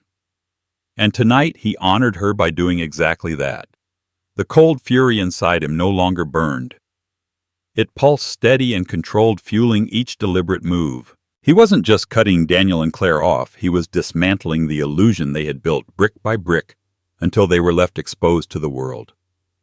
He knew they would try again, would scramble, would seek some last desperate angle. But he was already 3 steps ahead. One evening as the clock struck midnight, he closed the folder of documents he had been preparing for weeks. It contained every record, every piece of evidence of their greed, their manipulation, their betrayal. It was more than enough to crush any attempt they might make in court, more than enough to ensure that if they tried to challenge him legally, it would be their reputations and perhaps even their freedom that shattered. He poured himself a drink, the amber liquid catching the light, and allowed a thin smile to trace his lips. They had thought they could outsmart him. They had mistaken age for weakness, silence for ignorance. But he was not the man they imagined. He was not fading. He was rising sharper than ever, and now they were the ones stumbling in the dark. The fury had birthed clarity, and clarity had birthed strategy. And with every passing day the trap closed tighter around them. What they thought was victory was nothing more than the prelude to their ruin. And when the final moment came, they would realize too late that the game had never been theirs to win. He hired a private investigator named Patricia Hall, a woman with sharp eyes and a reputation for uncovering the kinds of truths people buried in shadows. She moved quietly, her work meticulous, each report delivered like a scalpel, cutting away the layers of illusion Daniel and Claire had wrapped themselves in. What she uncovered was not just greed, it was rot. Massive debts stretching across banks and private lenders, balances that dwarfed the flashy image they projected. Hidden accounts tucked under shell names, siphoning money from places they thought no one would look. And most damning of all, legal drafts and notarized documents, proof that their plan to take guardianship of his estate had been in motion for years. It wasn't a sudden act of desperation. It had been strategy honed over time, sharpened in secret. He sat in his study, Patricia's folder spread open before him, each page a dagger. Every debt was an admission, every signature a confession, every draft a betrayal carved into ink. He read through them slowly, not in shock, but in confirmation, the final puzzle pieces snapping into place. They hadn't stumbled into betrayal. They had cultivated it, watered it, let it grow like a poisonous vine, curling around the life he had built. Patricia's voice was calm, almost clinical as she explained the details. Daniel's loans were tied to risky ventures investments that collapsed the moment the tide of his father's money stopped propping them up. Claire had opened accounts offshore, transferring money in small increments as though he wouldn't notice each move, designed to build a fortress of wealth separate from him. Together they had consulted attorneys, drawn up drafts to argue incompetence, painting him as a man lost to age, incapable of managing his fortune. They weren't preparing to care for him. They were preparing to bury him alive in paperwork and strip him of the last thing he owned: control. The fury that rose inside him was cold, sharper than fire, because it was no longer about being used. It was about being erased. They hadn't just wanted his money. They wanted his legacy, his name, everything Linda and he had built together. They wanted to scrub him from the foundation of the family and stand over the ruins as if they had laid every brick themselves. That betrayal struck deeper than any insult or neglect could have. But fury wasn't weakness.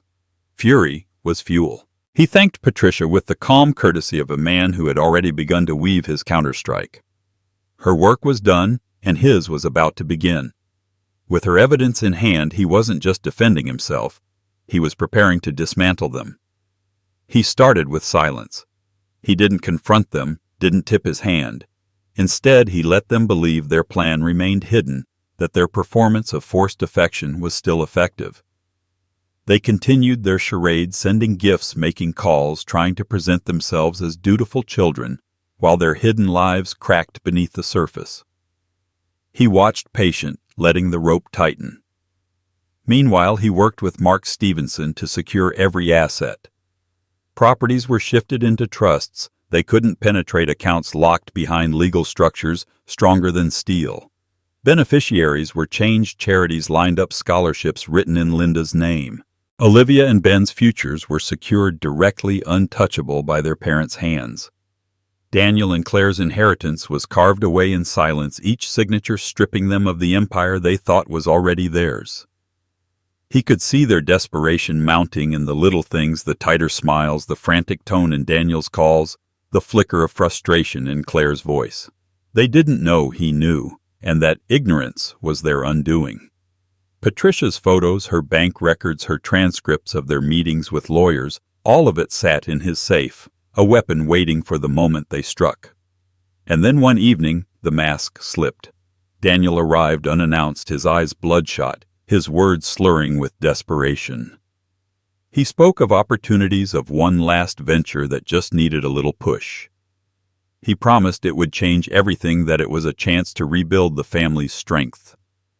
His father listened silently, the irony bitter in his mouth. Daniel wasn't rebuilding. He was drowning, clawing for air and hoping his father would be the lifeboat once again. But lifeboats aren't offered to those who try to sink the ship. Claire's move came days later. She called in tears, her voice trembling as she spoke of stress, of how hard things had been, of how much she cared. But Patricia's files were clear. Hours before the call, Claire had met with another attorney discussing strategies to expedite the guardianship process. Her tears were theater-rehearsed lines designed to soften the edges of her greed. He let her speak, let her choke on her own falsehoods, then ended the call without a word. Silence was the sharpest blade he owned. Patricia's final report arrived with photographs, Daniel arguing with a banker, Claire pacing outside a courthouse. The walls were closing in on them, debts circling their desperation, no longer private. They were crumbling, and soon they would lash out in one final attempt to seize what they thought was theirs. He welcomed it, because when they did, he would be ready. He sat alone that night, the folder open once more, the evidence glinting under the lamplight. They thought betrayal would be his undoing, but betrayal was his awakening. The fury inside him had hardened into resolve, and resolve into strategy. They believed they were playing a game of inheritance, of wealth and power. What they didn't understand was that he had rewritten the rules before they even took the field. The reckoning hadn't just begun, it was inevitable. And when the hammer fell, it wouldn't just strip them of money. It would strip them of the illusion that they had ever held power over him at all. The dinner had been Claire's idea, a forced display of family unity designed to impress the handful of friends and relatives they invited to witness the charade. The table was dressed in its finest crystal glasses, polished silverware. A roast laid out like a trophy, but beneath the glow of candles, tension slithered like smoke. He sat at the head of the table, quiet, deliberate, watching them play their parts. Daniel laughed too loudly. Claire smiled too widely. The children fidgeted with lines they'd been fed. Everyone else saw a happy family. He saw a stage. And tonight, he held the script. When the plates were cleared and wine glasses refilled, he rose slowly, tapping the rim of his glass just enough to draw every eye. His voice was steady, cold, cutting through the chatter with a weight that silenced the room. He said he had something important to share, something that concerned everyone sitting at that table. Daniel shifted uncomfortably. Claire's eyes narrowed, and in that flicker of unease he knew they understood what was coming. He placed the folder on the table with a deliberate thud. Patricia Hall's meticulous work, page after page of records, photographs, and transcripts, sat like a loaded weapon between the silver candlesticks. He opened it calmly, pulling out the first sheet, and read aloud. Loan documents signed in Daniel's name, accounts hidden under aliases, attorney consultations detailing plans to strip him of control. Each word echoed like a gavel. Each page was another nail sealing their coffin. The air grew heavy. Daniel's face drained of color, his fork slipping from his hand, clattering onto his plate. Claire tried to interrupt her voice, sharp, trembling, but he raised a hand and continued unwavering. He read the offshore transfers, the hidden debts, the drafts of guardianship petitions they thought he'd never see. He laid it all out under the warm glow of the chandelier, exposing every lie, every betrayal, until the mountain of their deceit towered over them. The friends and relatives sat frozen, their eyes darting between him and the two culprits unraveling at the table. Claire's pale face betrayed her composure. Daniel's hands shook as he reached for his glass, spilling wine across the cloth. The perfect image they had curated shattered in an instant, the whispers already rippling through the room. He didn't shout. He didn't need to. His calm voice cut deeper than rage ever could. He told them they had mistaken his silence for weakness, his age for incompetence, his love for obligation. They had conspired to erase him, to strip him of everything he had built, but tonight the truth was laid bare for all to see. There would be no guardianship. There would be no inheritance. Their empire was built on sand, and it had just collapsed. Claire's lips quivered as she tried to summon defiance, but the evidence sat like an immovable stone before her. Daniel muttered excuses, feeble, disconnected, drowned out by the thick silence pressing in from every corner of the room. Their guests, once allies, now witnesses, looked on with disgust and disbelief. The curtain had been pulled back, and the actors stood naked in their shame. He leaned forward, his eyes sharp, his words final.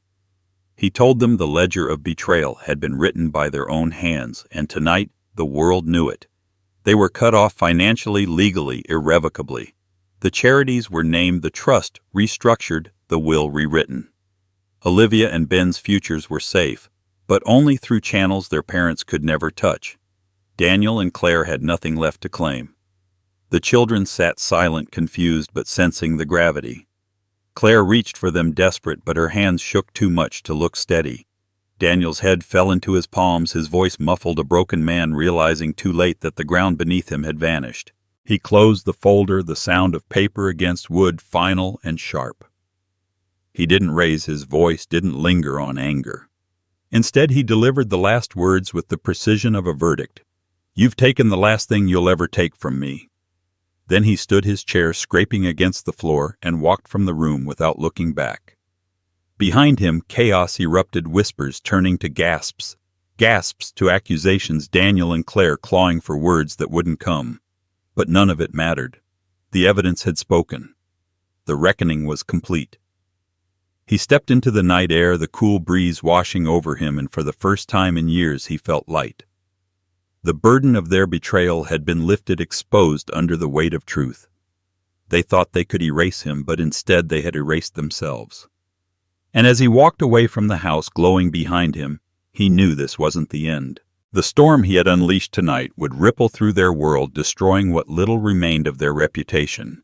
And when the dust settled, he would stand alone, unbroken, the man they had underestimated, but would never forget. His final words fell like a blade across their throats. 30 days.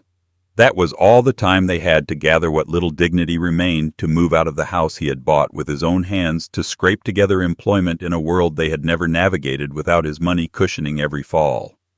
The house, the cars, the endless credit lines, all of it was gone. He told them with the same calm clarity as one reading a death sentence they were to never contact him again. And then he delivered the strike that hollowed them out completely. His will was changed.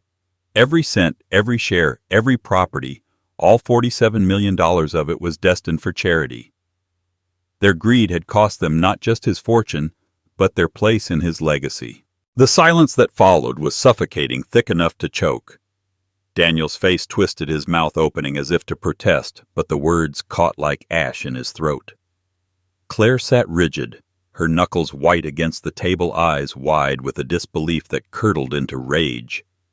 She wanted to scream, to claw at the air, but she had no weapon left. The evidence had stripped her clean, and his words buried what remained. Around them guests sat frozen in stunned disbelief, whispers rising like smoke from a fire. The perfect image of their family had been incinerated in front of witnesses who would carry the truth far and wide. He didn't linger.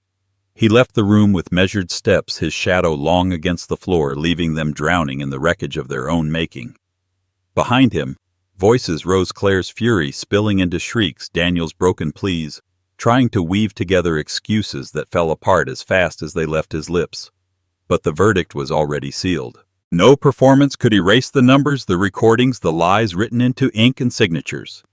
The following days unfolded like an avalanche. Patricia's evidence, now in the hands of his attorneys, ensured the legal locks on his fortune were unbreakable. The trust shifted permanently to foundations in Linda's name: scholarships for students, grants for hospitals, funds for causes they had once dreamed of supporting together. $47 million once dangled before Daniel and Claire as a future inheritance now vanished from their grasp forever. He hadn't just removed them from his will, he had carved them out of history. The 30 days he had given them were not mercy. They were humiliation stretched thin. Notices arrived from banks, eviction letters followed, creditors closed in. The country club revoked their membership within a week, whispers of their disgrace echoing through gilded halls. Friends turned cold, neighbors distant, and every dinner invitation dried up. Without his name shielding them, they were exposed as frauds. Daniel tried to fight. He stormed into offices waving his fists, demanding sympathy, insisting he had been wronged. But his father's evidence spoke louder than his anger. Each paper a mirror reflecting back the truth of his failures. Claire tried manipulation, calling relatives with trembling words about cruelty, about abandonment. But the family dinner had burned the bridge. Everyone had seen the truth with their own eyes. Their calls went unanswered, their messages ignored. The children, Olivia and Ben, watched silently as their parents unraveled. They were too young to fully understand, but they could feel the shift. The mansion that once held laughter and extravagance grew tense and cold. Arguments flared late into the night, bills piled on the counter, and the certainty of their gilded childhood began to rot at the edges. The damage Claire and Daniel had inflicted on themselves seeped into their home, staining everything. He meanwhile felt lighter than he had in decades. He rose early, walked the city streets with a steadiness in his step, and found peace in the silence that once felt like loneliness. He had shed the weight of their greed, the constant erosion of his dignity, and for the first time since Linda's passing he felt free. Each day, without their calls, without their demands, was another day reclaimed. Still, he wasn't naive. He knew they would try again. Desperation would claw at them, push them to attempt one last grasp. But it didn't matter. His fortress was built, the walls of law and evidence higher than they could ever climb.